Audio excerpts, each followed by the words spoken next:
Muy buenas tardes, en un programa más de México sin Fronteras, Enlaces en Comercio Exterior.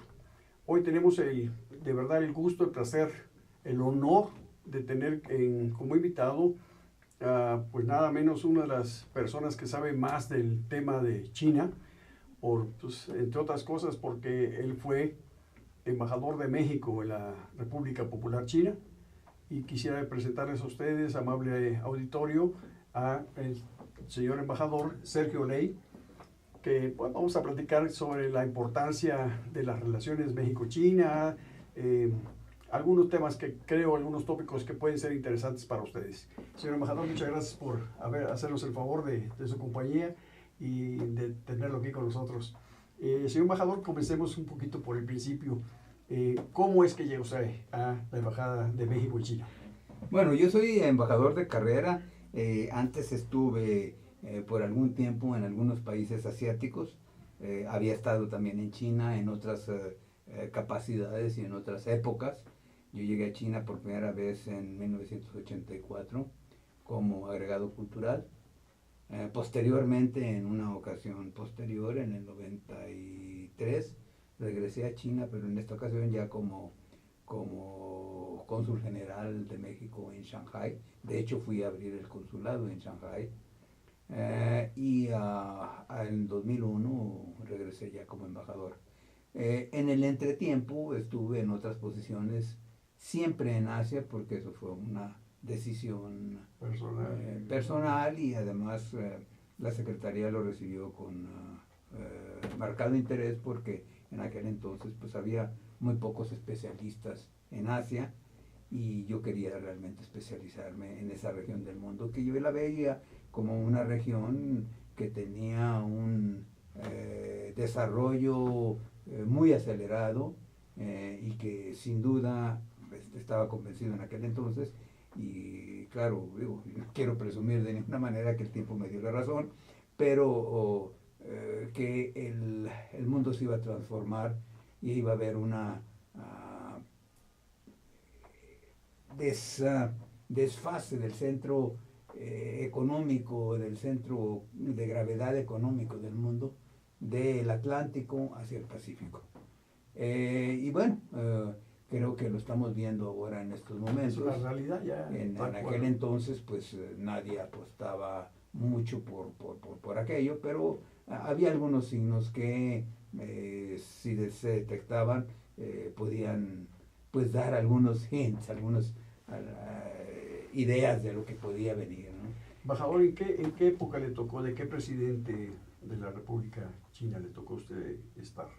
Cuando fui, Cuando entraba, el presidente de la Madrid acababa de entrar, él entró en el 82 y fue cuando yo me uní al servicio exterior y posteriormente fue enviado a China como agregado cultural. Y en aquel entonces, pues China siempre he dicho que estuve posicionado, estuve en China y que fueron tres países diferentes.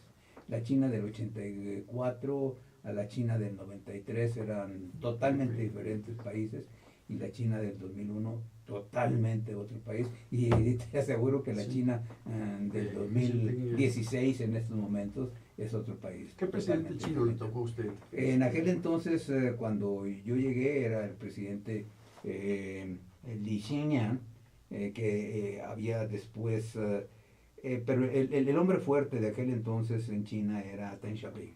Deng Xiaoping acababa de tomar realmente las riendas del país, aunque no con una posición como nosotros estamos acostumbrados en nuestra política, de presidente de la República o de alguna cosa así por el estilo, no. Él siempre ejerció el poder, pues digamos, detrás del trono, ¿no? Era un hombre que tomó el control del Partido Comunista Chino y el control de la nomenclatura china en 1979. Después del paso de... Después del fallecimiento del presidente Mao Zedong, y que se dio dentro del partido una lucha por el poder bastante fuerte entre el grupo que era dirigido por la viuda del presidente Mao Zedong, y que le llamaron el Gang de los Cuatro. Finalmente, la facción que lideraba a Deng Xiaoping fue la que resultó triunfante y se embarcaron en aquel entonces, en el 79, en sentar las bases para una transformación del país. Él fue realmente el precursor. Él es el arquitecto, realmente, absolutamente ¿no? es el arquitecto de esa transformación de China, de una sociedad muy cerrada además, ¿no? Y estaba cerrada no por voluntad propia, sino porque había sido obligada por las circunstancias. Hay que recordar que al fin pues de la guerra de Corea, Estados Unidos pues obligó a un aislamiento total prácticamente de China, tanto que pues también obligó a que la mayor parte de las naciones de Occidente reconocieran a Taiwán como la sola representante de todo el pueblo chino. Taiwán, que en aquel entonces, y sigue siendo pues una isla pequeña, en aquel entonces tenía 16 millones de habitantes, que representaban a los 450 millones que estaban al otro lado del estrecho, ¿no? Digo, era un absurdo, pero un absurdo que la mayor parte de los países de Occidente la seguimos hasta 1971, cuando Taiwán fue expulsado de Naciones Unidas y la República Popular tomó ya realmente el control de todo, de la representación que tenía China y la República Popular como la sola representante de todo el pueblo chino, incluyendo a Taiwán. De la famosa llamada la China madre y la parte de Taiwán. Bueno, no, era lo que se llamaba la representación de, antes era la República de China, ahora estaba en manos de la República Popular China, la representación de todo el pueblo chino, dentro de Naciones Unidas, porque así se estuvo llamando Taiwán, la República de China, representante de todo el pueblo chino. Bueno, entonces ahora lo que pasó es que la República Popular toma esa posición que antes ostentaba Taiwán, como ser la sola representante de todo el pueblo chino. Si es que no nos extrañemos ahora de que digamos por qué China quiere ejercer la hegemonía sobre Taiwán. Bueno, es que durante todos los años anteriores Taiwán no quiso jamás que la China popular tuviera una representación ante Naciones Unidas independiente, como fue el caso de Alemania Oriental y Alemania Occidental, como fue el caso también de Corea del Norte y Corea del Sur, que ambas tenían representaciones en Naciones Unidas. Ni Taiwán ni Estados Unidos, por supuesto, quisieron que China tuviera una representación ante Naciones Unidas. Entonces, Taiwán se decía representante de todo el pueblo chino. Ok, bueno, cuando Taiwán fue expulsado, China toma la tutoría de todo el pueblo chino, incluyendo a Taiwán. Entonces, no nos extrañamos de eso. Cuando esto fue en el 72, vivieron todavía algunos años turbulentos con la Revolución Cultural China, pero al término de la Revolución Cultural China y el fallecimiento del líder Mao Zedong, hay otro grupo en el poder, liderado por Deng Xiaoping, que tenía otra visión. Más abierta, más internacionalista, ¿no? De lo que debía de ser el desarrollo de China. Y claro, digo, esto implicaba también una apertura al exterior, si se lo permitían. Ahora ya tenía los instrumentos que se le iban a permitir, puesto que ya tenía su asiento realmente que le correspondía en Naciones Unidas. Es decir, ya no estaba aislada, ya no estaba sometida a un aislamiento. Durante estos primeros años, del 79 al 85 más o menos, fueron años de preparación. Y aquí podemos darnos cuenta de que de la verdadera mentalidad de los chinos. Es decir, para ellos del 79 al 85 fue un periodo de preparación. de qué es lo que iban a hacer Muy en el planificado, futuro. ¿no? Muy planificado. Es decir, la China de 1984, cuando yo llego por primera vez, no había cambiado físicamente nada de la China del 77. Era la China maoísta, es decir, la gente vestida de dos colores, de dos Era colores. gris verde, ¿no? Era verde o era azul. Para El el gris- ejército. El gris era de las ocasiones especiales. Ah. Y nada más. Nada más. ¿Por qué? Porque las fábricas que estaban creando los vestidos para todos los chinos, pues nada más tenían dos colores. El verde o el azul. No fabricaban más. Pero sí, todos los chinos ya tenían vestido ahora. Y cortes de pelo igual, y era. Bueno, los cortes de pelo, algunos variaban, todos, pero no era tanto. Sino que cuando los comunistas toman el poder en el 49, ellos se fijan cinco objetivos que le llamaron la solución de libertades básicas y de derechos humanos básicos del individuo. Era darles educación a todos, Salud. salud a todos. Fue cuando se crearon aquellos famosos médicos descalzos, Sí. que eran gentes que tenían un cierto conocimiento de la salud y a los cuales se les entrenó para que dieran servicios médicos básicos. Podían atender un parto, por supuesto, Pero casi hasta ahí nada. pero llegaba ahí, si el parto se les complicaba, tenían que acudir a la clínica más cercana que tuvieran. Pero eso permitió que pudieran extender los servicios médicos indispensables a a toda la población del país. Además, con una extensión territorial enorme, casi 10 millones Gigantesca. de kilómetros cuadrados, ¿no? En aquel entonces, claro, se estaba tratando de 450 millones de gentes. No es comparable a lo que ahora tiene o sea, de 1.300 millones de gentes. 200%, ¿no? Así es. Pero también estamos hablando de la alimentación, estamos hablando del vestido, estamos hablando de la educación, estamos hablando de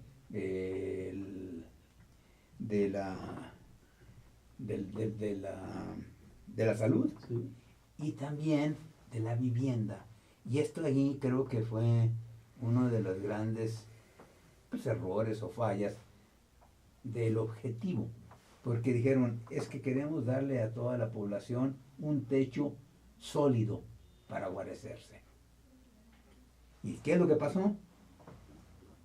Una familia que vivía en una casa con un techo sólido, a esta familia le preguntaron cuántos viven en esa casa. Una familia. Bueno, ¿cuántos cuartos tienes? Pues que la familia tiene, que la casa tiene 10 cuartos. Entonces 10 familias van a vivir ahora aquí. Porque 10 familias van a tener ahora Un techo. un techo sólido. Entonces eso creó un problema de desarrollo urbano gigantesco. Que en este momento, ahora en la China contemporánea de 2000, del siglo XXI, pues tuvieron que arrasar grandes extensiones urbanas, porque era prácticamente imposible rehabilitar el deterioro que se había dado en el curso de estos años. Señor embajador, una plática verdaderamente interesante. Yo quiero dejar para cuando regresemos ahorita de comerciales estas preguntas. ¿Qué encontró usted en sus 3 etapas de visitas posteriores? ¿Qué pasó en esos 3 bloques de su presencia? Y nos regresamos con un comercial.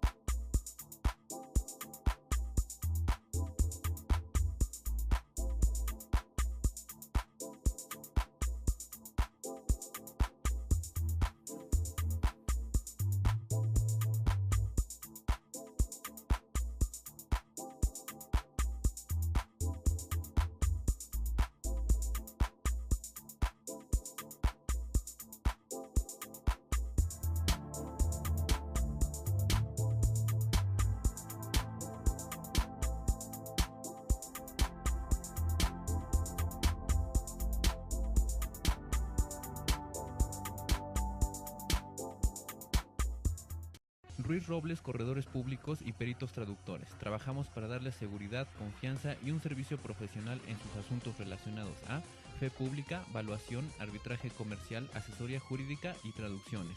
Para nosotros lo más importante es su satisfacción, brindándole además la asesoría jurídica necesaria en su negocio, con un equipo de profesionales capacitados para prevenir y resolver situaciones de riesgo en su empresa. Le aseguramos una asistencia profesional personalizada y humana a quien consideramos más importante, el cliente, porque las oportunidades pequeñas son el principio de las grandes empresas. Conferencista internacional, experto en temas empresariales, experiencia de 18 años en empresas multinacionales, entrena ejecutivos vendedores y empleados de 62 empresas multinacionales. Conductor del programa Líderes en Acción en Astele.tv. Ha brindado más de 2.500 conferencias en México, Centro y Sudamérica. Orador profesional y campeón nacional de oratoria. Considerado el comunicador del año. Gildardo Avendaño.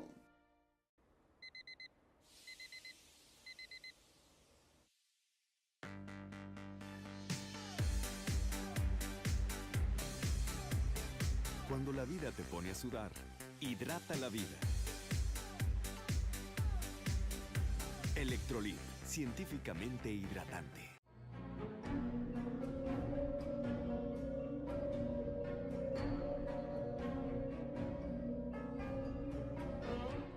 Rosso Fragola. Arte en fresa que seduce tus sentidos.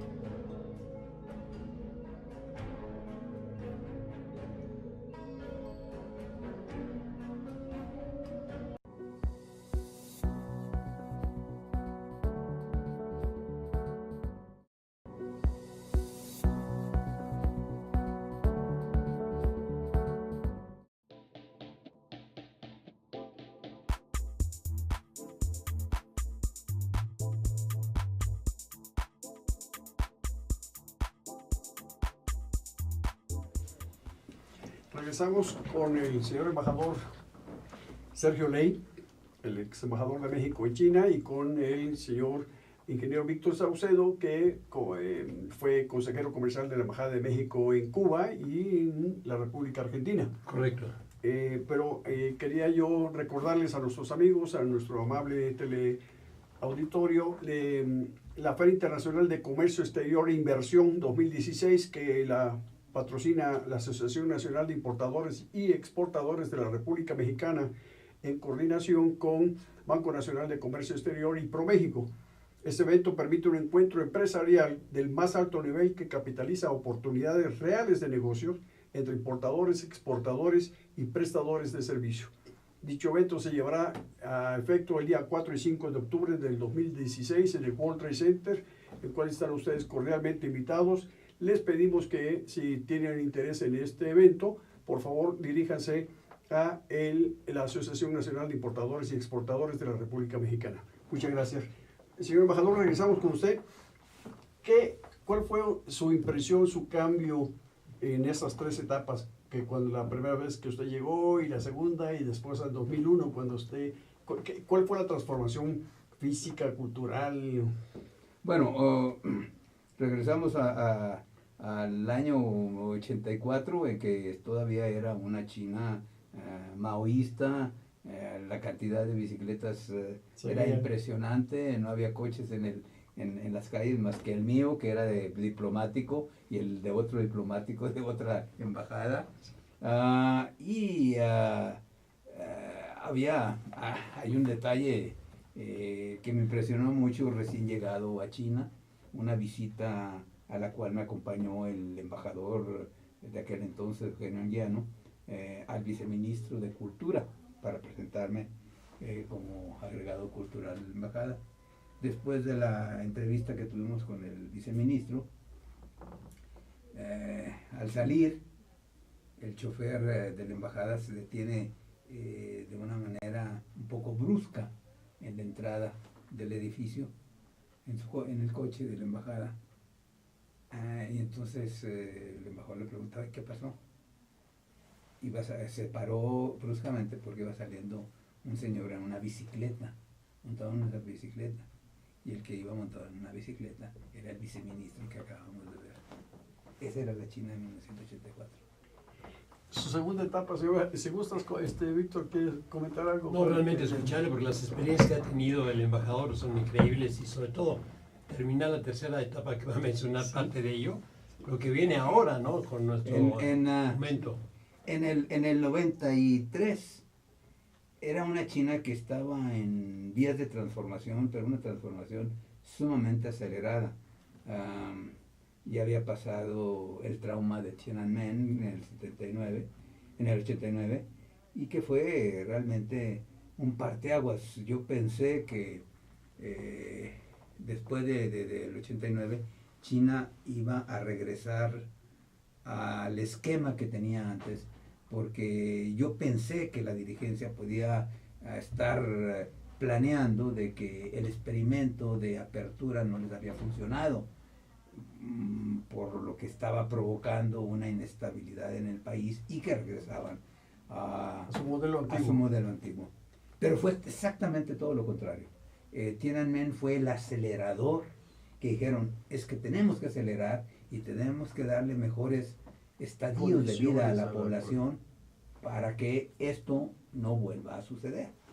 Entonces, en el 93, que yo regreso a China para abrir el consulado en Shanghái, todo estaba a manera de hacerse. Shanghái era una ciudad que había permanecido prácticamente en un sueño de estos, la ciencia ficción lo utiliza mucho, de que te meten así es, y que te ponen en perspectiva.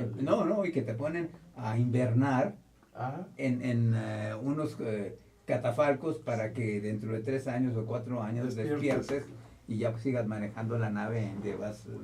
Eso es lo que había pasado con Shanghái. De los años 30 se había puesto a invernar, y de pronto en los 90 se empieza a despertar, pero con una dinámica y una rapidez que era asombroso. Una de las primeras tareas que me hacen hacer oficiales era visitar un salón donde tenían una gigantesca maqueta de lo que era Shanghái y de lo que pretendían hacer de Shanghái en el futuro. Era una maqueta muy bien hecha y era enorme, era un salón como de 10 por 10 metros, y la maqueta era gigantesca.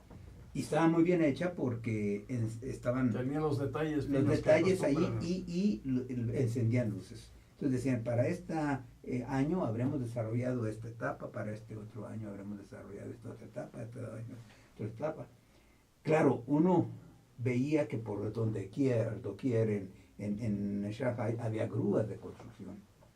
Pero después de esa experiencia de ver la maqueta, es decir, para tal año habremos desarrollado esta área, se antojaba increíble. Así es. Y la verdad es que en aquel entonces, para mis adentros, yo pensé, ¿de dónde van a sacar los recursos para desarrollar esto? ¿De dónde van a sacar los recursos humanos para llenar después estos edificios? ¿De dónde van a sacar muchos de los recursos que se necesitan para hacer estos desarrollos? Y como en son de broma pensé, es que se está fumando en China otra vez el opio, porque me parecía un sueño de opio.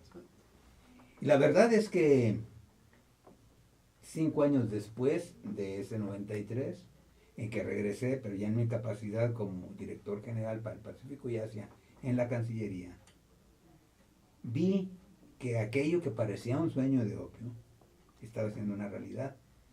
Y mucho más cuando regreso como embajador en el 2001, aquello era la realidad, y el sueño aquel se había superado, pero en 1000 por 1. Y eso es lo que es asombroso. Y lo que comentaba en un principio, esos primeros años de preparación, de planeación, de qué es el país que querían, sigue siendo válido hasta el momento. Es decir, los chinos saben qué país quieren dentro de 20 años, qué país quieren dentro de 50 años y qué país quieren dentro de 100 años. Lo tienen perfectamente planificado al detalle. Tal vez no al detalle, pero saben qué qué país quieren para esas fechas y saben qué ruta tienen que recorrer para llegar a esos objetivos.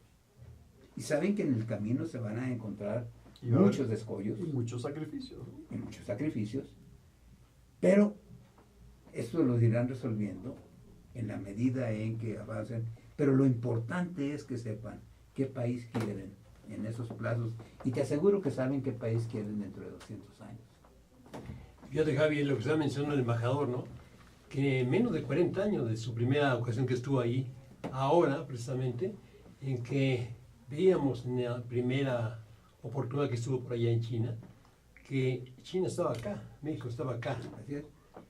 Y realmente empiezan políticas de corto, mediano, de muy largo plazo. Yo estaba allá en los 90 más o menos y veíamos todavía Taipei en Hong Kong, crisis, pero por aquí de Shanghai, Guangzhou y Shenzhen y demás, creías que al lado del río Amarillo pues no lo iban a lograr, ¿no? Y ahora que regresamos por allá ves un país súper desarrollado, gente realmente con una visión increíble.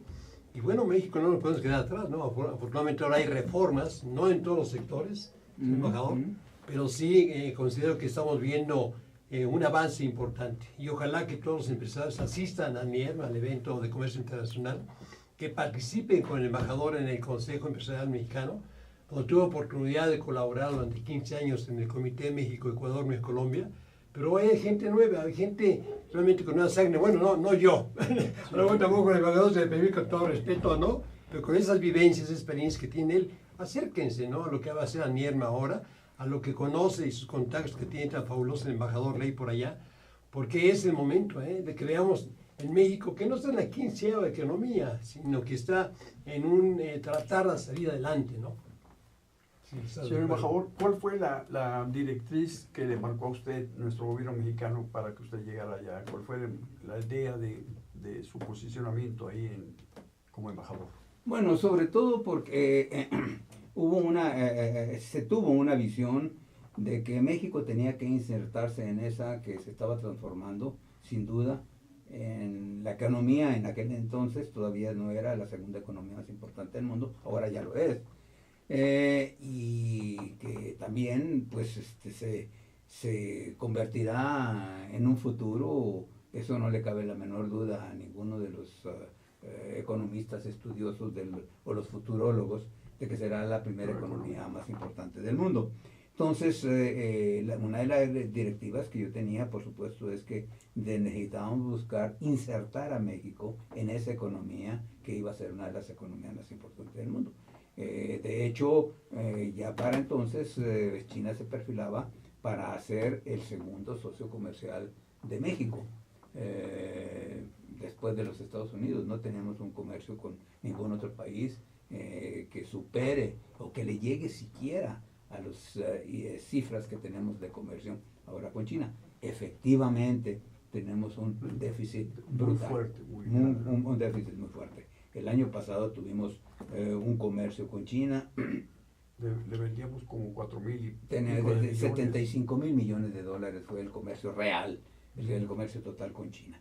Pero de esos 75,000 millones de dólares, 12,000 millones fueron apenas las exportaciones que nosotros hicimos a China, mientras que los 68,000 fracción, los 60 y tantos mil dólares en fracción, fueron las importaciones que hicimos de China. Ahora, claro, hay analistas que se rasgan las vestiduras y dicen, oye, no podemos tener un déficit tan brutal con un país cualquiera que sea. Lo que tenemos que analizar es qué es lo que estamos importando de China, qué le compramos a China. El 85% de las importaciones que hacemos de China, de esos 60 y tantos mil millones de dólares, son bienes intermedios. Estos bienes intermedios los importamos a México para incorporarlos a manufacturas que hacemos en México y que después exportamos. Que además son indispensables, son necesarias para nuestro propio desarrollo para poder, local y para general. poder mantener ese ritmo de exportaciones que tiene ahora el país. Necesitamos hacer importaciones. Las importemos de China, las importemos de Alemania, las importemos de cualquier otro Siempre se va a dar, lugar. además ese intercambio natural entre los países. Se tiene que dar. Ahora, ¿por qué las importamos de China? Porque nos cuestan más baratas. Simplemente por eso. Y la parte de integración en México nos permite ser competitivos en los mercados. Y por el importar, hacer esas importaciones de China, nos permite ser competitivos en los mercados internacionales. Simplemente. Entonces, pensar de que tengamos que poner medidas para impedir el comercio que tenemos con China sería darnos un tiro en el pie. Ahora, ¿qué tenemos que hacer para disminuir ese déficit que tenemos? Incrementar nuestras exportaciones. En ese sentido se ha avanzado enormemente, se han eliminado muchas de las barreras arancelarias y no arancelarias que se tenían antes con China, y hemos abierto, sobre todo en el campo de los productos agropecuarios, un gran mercado para China. Tenemos que incrementar nuestra producción en México para poder incrementar ser competitivos además, ¿no? Con calidad y con... Y incrementar nuestras exportaciones a China, porque tampoco se trata de decir, oye, vamos a disminuir las exportaciones que tenemos para este país y mandarlas a China. No se trata de eso. Vamos a incrementar nuestra producción en México para poder tener mayor cantidad de productos que podamos exportar. Y diversificar productos como diversificar mercados. ¿Sí? Como la parte esencial del comercio exterior. Así es. Víctor, pero ya no lo estaba comentando. No nos demos para irnos a comercial. Me gustaría que plantearas una pregunta para el señor embajador. La pregunta va a llevar a comentar para la pregunta y que lo va a responder muy bien. Y es no darse un balazo en el pie. Realmente la barrera mental, ¿no? México está en un continente, ahí aunque sea del otro lado, no estamos separados realmente, y incrementar la exportación no es solamente nuestro objetivo, es participar más abiertamente con ellos, porque hay tecnología, no solamente producto barato, y está al alcance, pero tenemos desconocimiento, y no hay que tener miedo que si no hablemos mandarín y ellos tampoco español. Bueno, sí hay universidades que hablan nada más español, como lo fue el anterior ministro chino, que venía hablando, y como es otras gente que hablan muy bien Qintao, hablaba muy bien español. Pero lo que dice el embajador, necesitamos meternos más abiertamente con todos los sectores, de que cualquier sector tiene un mercado totalmente abierto. Y olvidémonos de los déficits, realmente incrementar la participación comercial, cultural, tecnológica, ahí es donde está el pan. ¿No creo que sea así, embajador? Sí, no, indudablemente. Yo creo que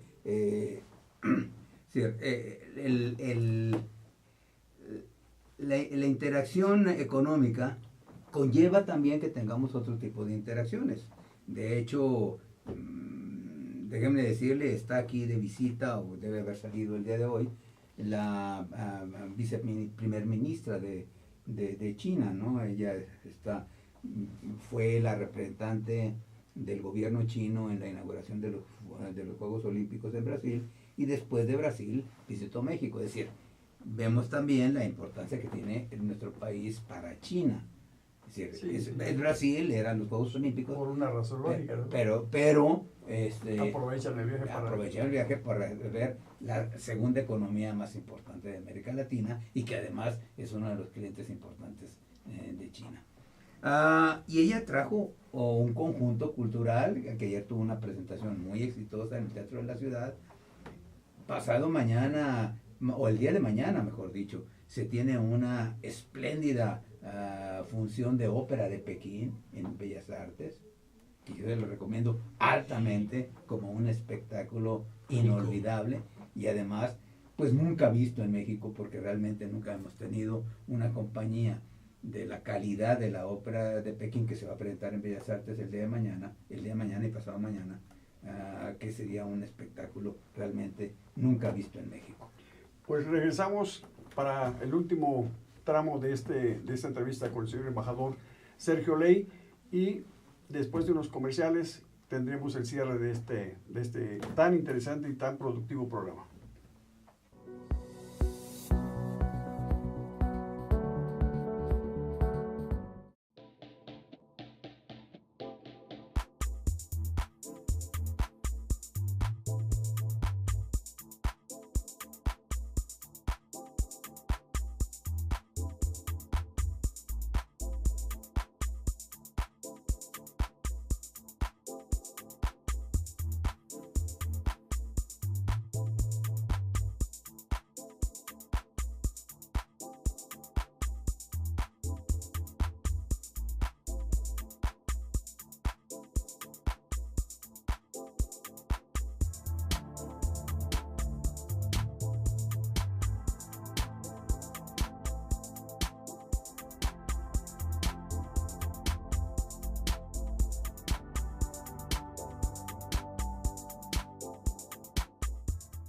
Ruiz Robles, corredores públicos y peritos traductores. Trabajamos para darles seguridad, confianza y un servicio profesional en sus asuntos relacionados a fe pública, valuación, arbitraje comercial, asesoría jurídica y traducciones. Para nosotros lo más importante es su satisfacción, brindándole además la asesoría jurídica necesaria en su negocio, con un equipo de profesionales capacitados para prevenir y resolver situaciones de riesgo en su empresa. Le aseguramos una asistencia profesional personalizada y humana a quien consideramos más importante, el cliente, porque las oportunidades pequeñas son el principio de las grandes empresas.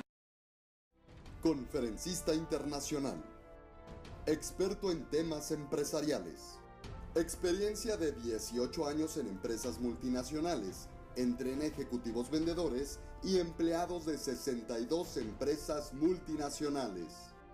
Conductor del programa Líderes en Acción en Astele.tv. Ha brindado más de 2.500 conferencias en México, Centro y Sudamérica. Orador profesional y campeón nacional de oratoria. Considerado el comunicador del año. Gildardo Avendaño.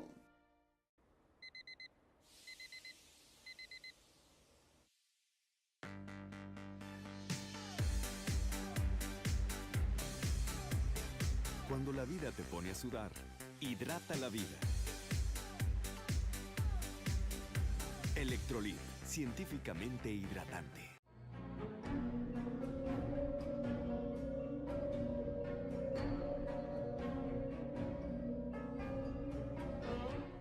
Rosso Fragola. Arte en fresa que seduce tus sentidos.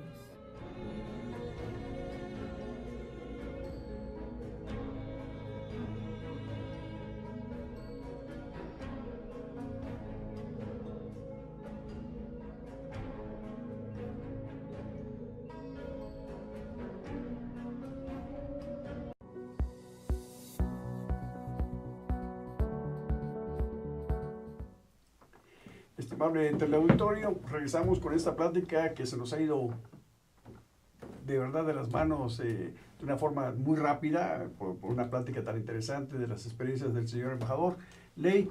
Y señor embajador, quería preguntarle, ¿por qué México no ha realizado, cuál es la perspectiva de que México realice un tratado libre de comercio con China? ¿Cuál sería el sí y el no y las ventajas de esto? Bueno, yo creo que en estos momentos la sociedad no estaría preparada para que nosotros iniciáramos negociaciones para un tratado de libre comercio con China.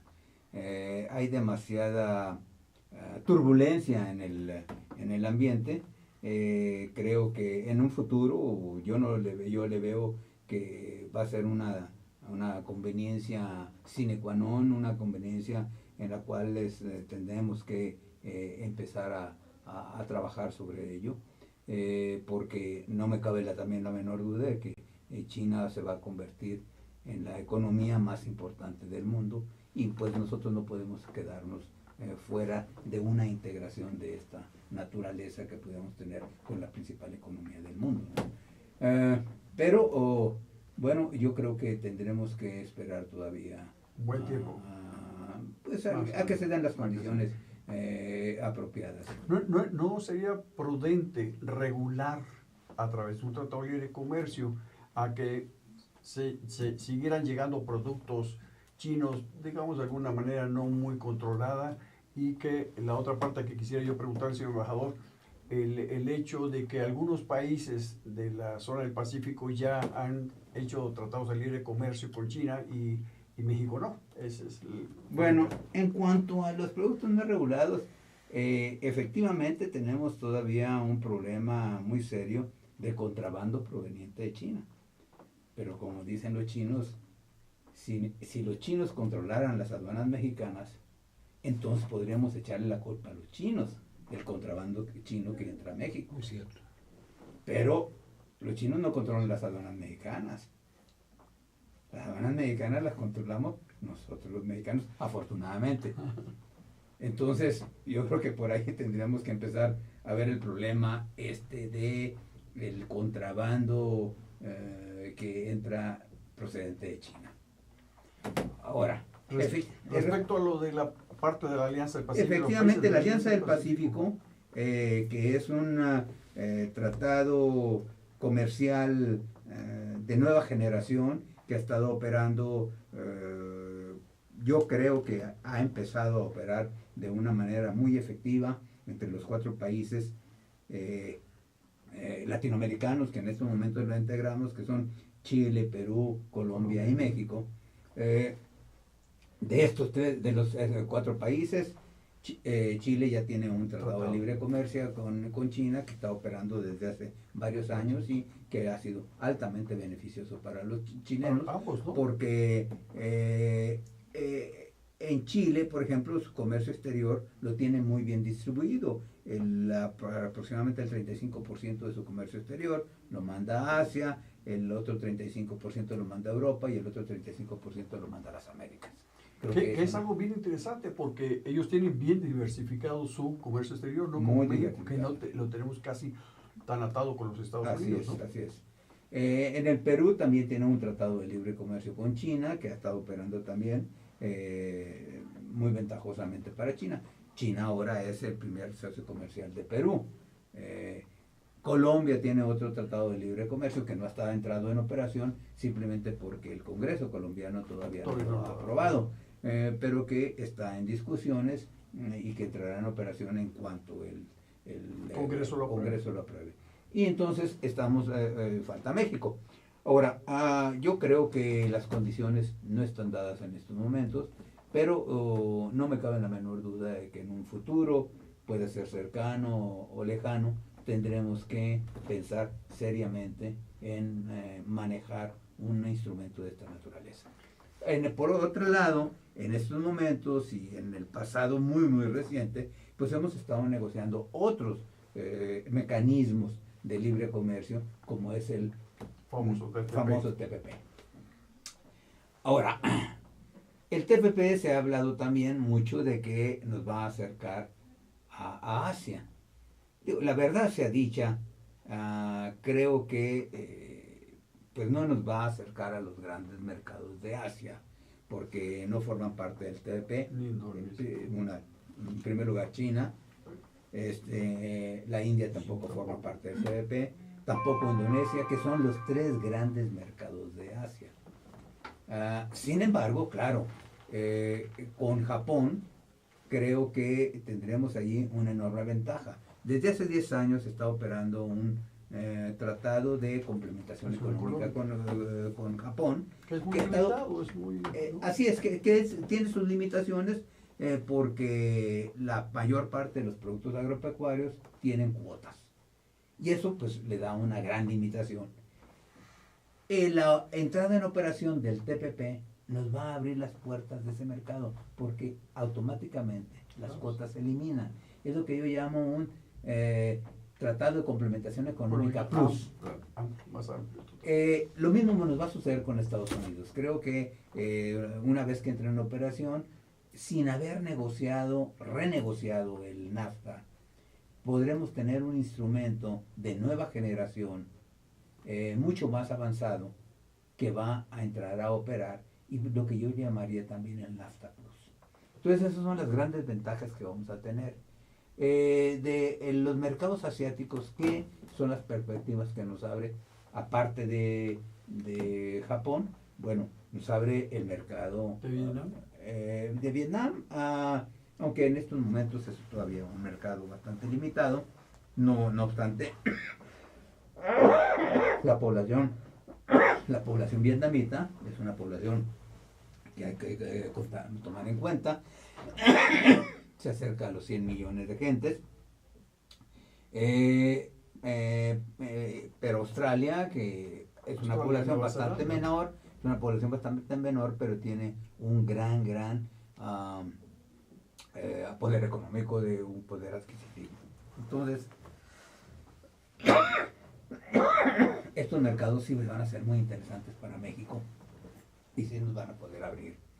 Que en un futuro se puedan unir al TPP, se puedan unir